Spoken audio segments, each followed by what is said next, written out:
Andrew here with your small group questions for this week as we unpack Genesis 19. So we are in the text of Sodom and Gomorrah, one that may be familiar from the outside, but as we dive into the text, we want to unpack some of the nuances. We want to really dive into what the text is saying, and so some of these questions will help us lead through seeing the text in full as it sits within the context of 18 and 20 and 21. So this text brings the Lot narrative to an end.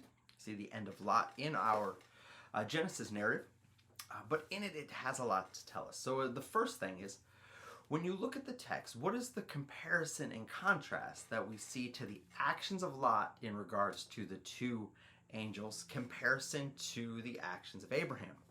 What are the similarities? What are the differences? And what does that help us to understand about Lot, what is transpiring here?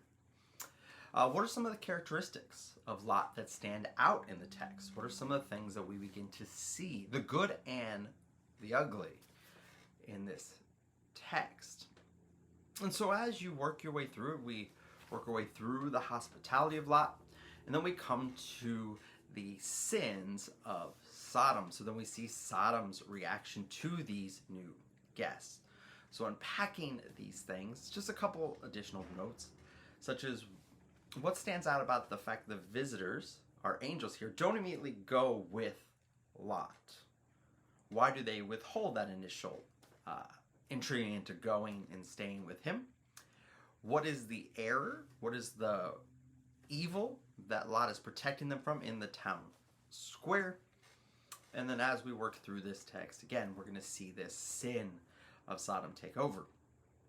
So when we dive into it, why is it important for us to see that the sin transpiring in this text involves the whole community, from the young to the old? Why is that an important aspect that the narrator sets for us, especially in light of what Abraham's prayer was? So as you think about that, you think about some of the specifics of what's going on here. What ultimately do we see in the totality of Scripture the sin of Sodom is that is so great? How does it begin here? What are some of the elements we see in this text? And through it, how then do we see Lot's response to the angel's command to flee? What is Lot's direction in that? And again, as you continue to unpack some of these things of who Lot is through it. And then eventually we get to Zoar. So what is the significance even there of the Lord sparing, Zoar, because of Lot? So what is the similarities and again differences between Lot's prayer for Zoar versus Abraham's prayer for Sodom and Gomorrah? What are the similarities and differences? Again, continue to unpack for us God.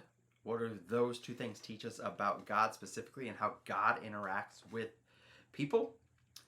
And then ultimately we get to the end and we have the narrative of Lot and his daughters. Why is this here?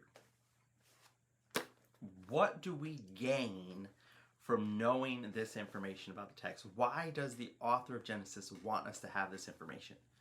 Is it just to know about the Moabites and the Ammonites, where they come from? Or is there more at play? So again, as we take all of these things, there's so much more to unpack. Really hope that you spend a lot of time working through the text and come with questions. There's some really deep questions that can be worked out in this text as we study it together. Again, it's an important part of studying in community, in the fullness of the text, being able to interact with all of Scripture, not just things we've heard about the text, but rather what we've seen, read, and experienced in the text together.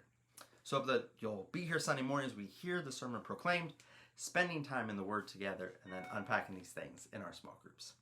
Can't wait to worship with you guys on Sunday. See you soon.